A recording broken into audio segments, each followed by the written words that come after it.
ॐ भूर्भुवः स्वः तत्सवितुर्वरेण्यं भर्गो देवस्य धीमहि धियो यो नः प्रचोदयात्। ॐ शान्ति शान्ति शान्तिः। Namaste my dear friends. I am going to give you a very good video, the path of knowledge as explained, instructed and described by Bhagwan Sri Ramana Maharishi.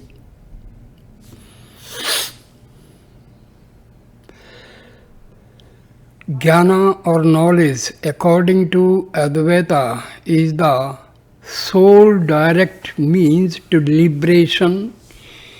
Jnana may mean self-knowledge or knowledge as a path to self-realization. The former, Swarupa Jnana, is the self as pure consciousness. The latter is the process culminating in Akhandakara Vritti, that is the mode of mind whose content is the impartite self. Advaitic teaching is that knowledge is the path one should follow in order to gain self-knowledge, which is the same as liberation or moksha. The reason why knowledge is considered the direct means to liberation is to be found in the conception of liberation itself. Liberation means release from the cycle of birth and death. It is the psycho-physical organism that is involved in this cycle.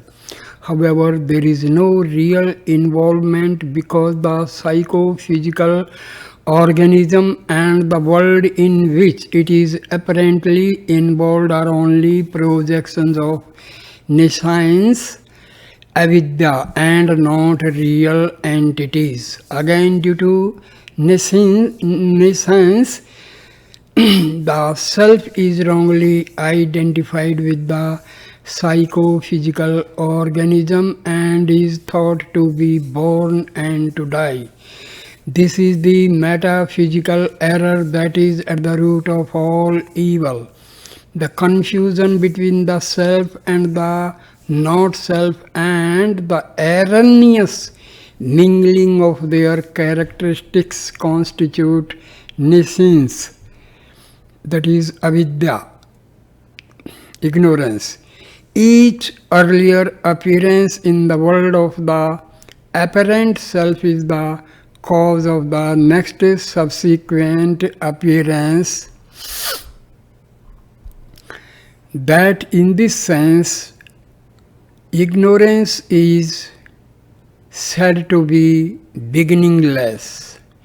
Nevertheless, it is not eternal but can be destroyed, but only by true knowledge. When knowledge dawns, ignorance is destroyed and it is realized that the self was never bound but is ever free. This is liberation.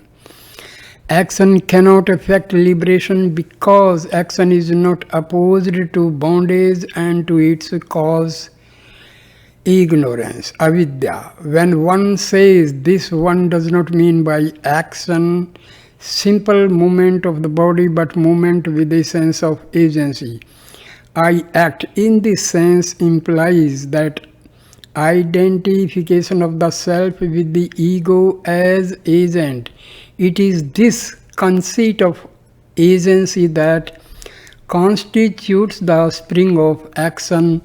The wrong identification and the consequent conceit are caused by ignorance. Oblivion to the true nature of the self as pure consciousness is thus what gives rise to action. Therefore, action cannot destroy ignorance but only confirm bondage to it.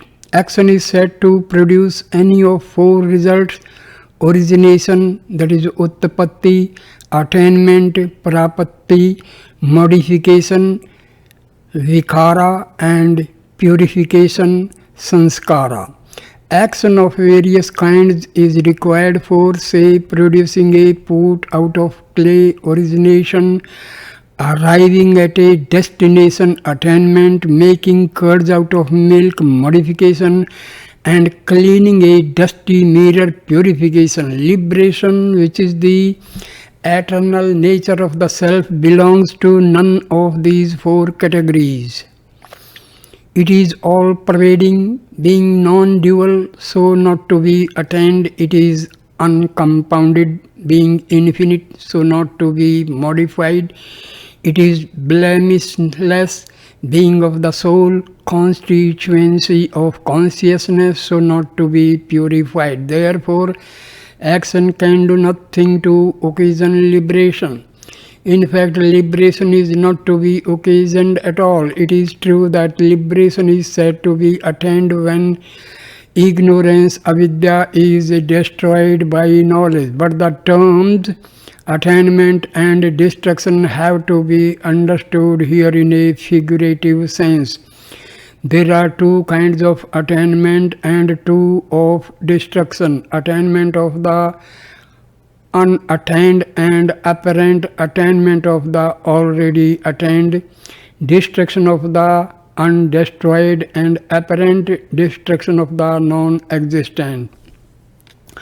For the first kind, action is needed. For the second, knowledge. For instance, for getting an ornament made out of gold, action is needed. But suppose a person thinks he has lost his gold chain, when in fact he is wearing it around his neck all the time. Only knowledge is needed. Someone points out to him that he is wearing it and it is as though he had found it. Similarly, for destroying a real snake, action is needed, but for destroying a snake imagined in what is really a piece of rope, all that is needed is enough light to see that there is no snake. The attainment of liberation and destruction of bondage are of the second kind. Since liberation is eternal and therefore ever attained, it only seems to be unattained on account of ignorance, and on the dawn of knowledge its eternal nature is revealed. Similarly, bondage is unreal, being caused by ignorance or avidya. At the dawn of knowledge it seems to be removed, but it was never there. It follows then that knowledge and not action is the means of gaining liberation and destroying bondage. Action, however, is not without its use. Disinterested and dedicated action, niskarma karma, Karam Yoga, serves to purify the mind and thus prepares it for the path of knowledge. Although knowledge itself is not an act, it is the mind that has to seek and gain it. A mind that is impure and filled with passions and selfish desires cannot even turn in the direction of self-knowledge. It is only the mind that has been rendered pure by the elimination of passions that will be in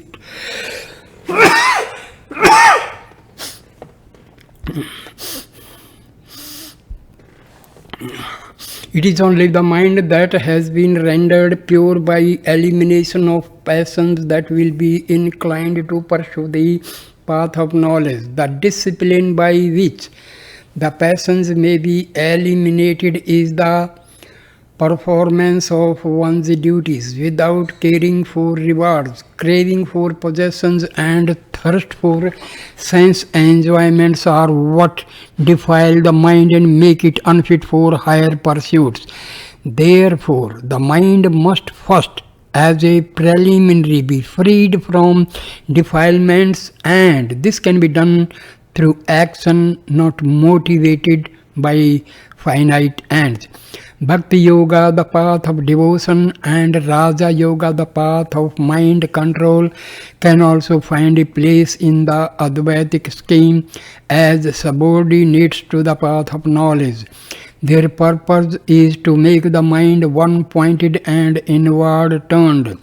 Attraction to false values, distraction, and disintegration are the characteristics of the tainted mind. The tendency of the mind to flow outward towards finite objects of enjoyment should be arrested, and it should be oriented towards God, the highest value. This is the purpose of Bhakti Yoga. It is the nature of the mind to be in constant darting from object to object, turbulent, obstinate, and wayward. The function of Raja Yoga is to discipline it and render it one-pointed, constant and sustained practice of concentration, abhyasa, together with breath control, pranayama, and other practices, and cultivation of an attitude of detachment, vairagya, help to subdue and purify the mind and thus make it eligible to follow the path of knowledge. Liberation is not necessarily a posthumous achievement, since it is the eternal nature of the self. Even while in the body, one can realize the truth. This is known as Jivan Mukti. It is sometimes asked why the body should still continue in the case of one who has attained liberation. But the question does not arise for the liberated himself, since for him there is no body. It is the unrealized who see him with a body and ask the question. As a reply, it is said that the body lasts as long as the prarabdha, that part of the karma which is to fructify in this lifetime, and that after that there is videha mukti, liberation without a body. In truth, however, there is no distinction in moksha. Thus, Advaitic teaching is that knowledge is the sole direct way to liberation, and that liberation is the eternal nature of the self. The teaching of Sri Ramana Maharshi is in perfect accord with this. It is of unique value as an independent confirmation of the truth of Advaita, since he did not formulate a theory after formal study of Vedanta, but discovered the path and its goal afresh, gaining plenary experience through a single brief act of self-inquiry. And later, when the texts were read out to him, he recognized that they were speaking the same heart language that he knew, the language of Advaita. The Maharshi was no writer in the usual sense of the word. Sometimes he put in writing his occasional oral instructions and expositions. Some of these stray writings are in prose, some in verse, mostly in Tamil, but some in Sanskrit, and a few in Malayalam and Telugu. They constitute what may rightly be called the Ramanopanishad, since we have in them authentic instruction in the doctrine and path of Advaita. Their central teaching is that the path of self-inquiry is the direct way to self-realization. The sense of I is natural and common to all, but few care to inquire into the actual nature of this I. We take it for granted and employ such empirical phrases as I came, I went, I did, or I was. What is this I? What am I? It is not difficult to see that the body is not I. It did not exist before birth and will not survive death. In deep sleep there is no body consciousness. Even while waking I am aware that I have the body and therefore I cannot be the body. What is more difficult is to see that the mind or ego is not I. It springs from ignorance, being a superimposition on the self. The I thought is the first thought to arise, and the mind is the same as the ego. Ordinarily, it goes out through the sense channels and apprehends and enjoys external objects, but it must be made to turn inwards and inquire into the nature and source of itself. This can only be done with a still mind. This inquiry is the only method of putting an end to all misery and ushering in supreme beatitude. Whatever may be said and however phrased, this is the whole truth in a nutshell. Explaining the technique of self-inquiry, the Maharishi says, by steady and continuous investigation into the nature of the mind is transformed into that to which the I refers, and that is in fact the self. He also instructed people to probe and find out where the I thought arises. When the inquiry is persisted, in it transpires that the ego dissolves in the self, which is the heart. Hear them. It is true that the mind often gets distracted on the way and strays outwards, but every time this happens, it must be brought back to the inquiry into its nature. This process has to continue till it subsides into its source, the self. For this there is no other means to so effective as self-inquiry. Other means such as breath control and meditation for mind control may lead to a temporary subsidence of the mind, but not to final liberation. It will rise up again. On the path of self-inquiry, it is admittedly the mind that investigates, but this self-investigation annihilates it, and finally it gets destroyed, just as the stick used to stir a funeral pyre is itself finally burnt. This is the state of liberation in which it is realized that there is no mind at all. What appears to be the mind is really the self. The self manifests as I. This is Aham, Sapurna, Prajna, self-manifestation wisdom. The Maharishi's most compact and compendious and indeed scriptural exposition of the path of knowledge and the truth of Advaita is his 40 verses on reality. Ulladu Narpadu. It explains that the mind consists of thoughts of which the first to arise is I. The discipline prescribed is to inquire with a keen mind whence this I arises. Verse 23. To say that the I arises means that the self and not self are fastened in a knot which is called technically superimposition or ignorance, avidya.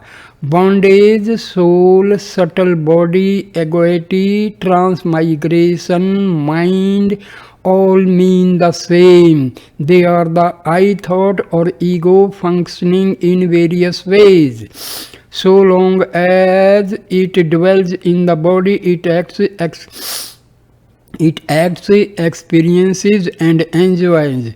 On leaving the body it finds another, but when its nature is investigated it takes to flight and turns out to be devoid of substance. The ego is the prop of all appearances. If the ego is all else is, if the ego is not, nothing else is.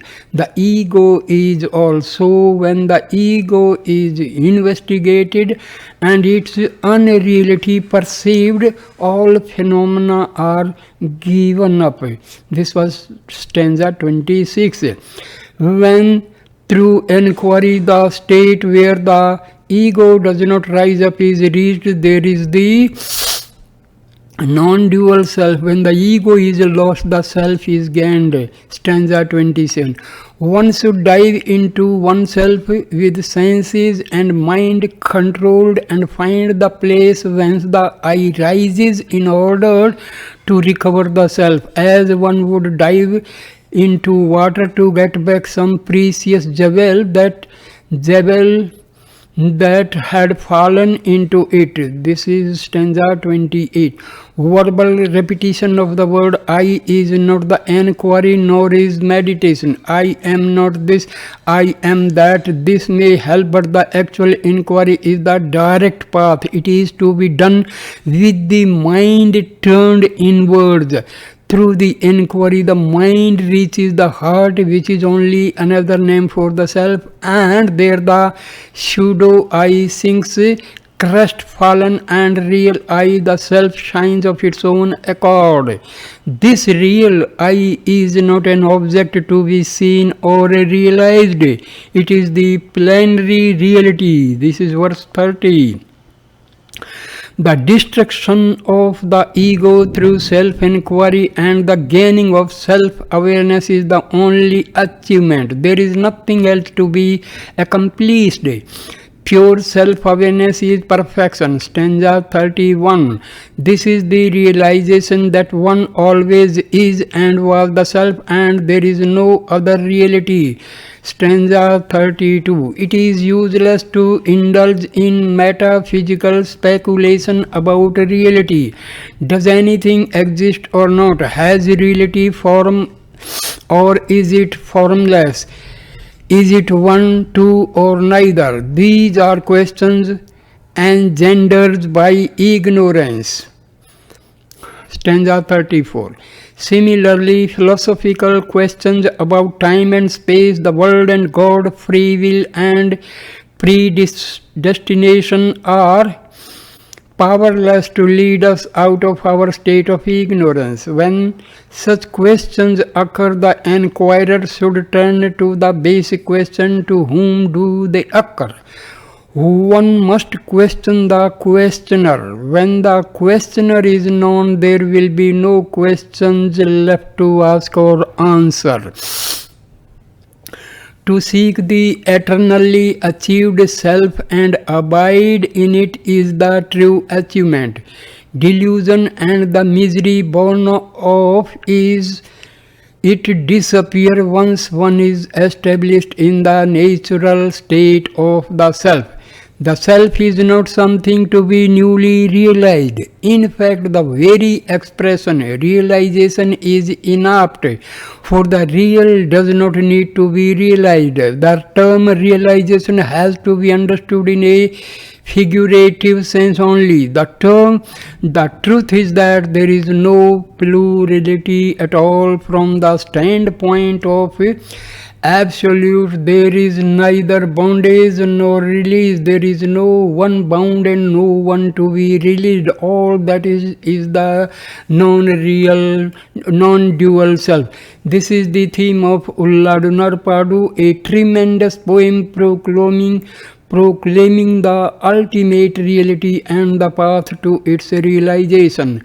In the later years at Sri Ramanashramam, there used to be a daily stream of visitors and spiritual aspirants seeking to have their doubts clarified and difficulties removed by putting questions to Sri Ramana Maharshi.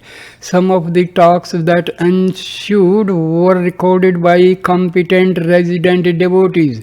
The largest such compendium which has been preserved and published is Talks with the Sri Ramana Maharshi.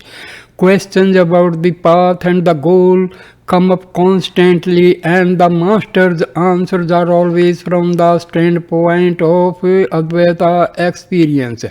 Again and again he stresses, like Gaudapada and Sankara and other ancient masters, that perfection, moksha, is not anything new to be acquired. Realization is our nature. It is not anything new to be gained. What is new cannot be eternal. You do not acquire happiness. Your very nature is happiness. Bliss is not newly earned. All that is to be done is to remove unhappiness.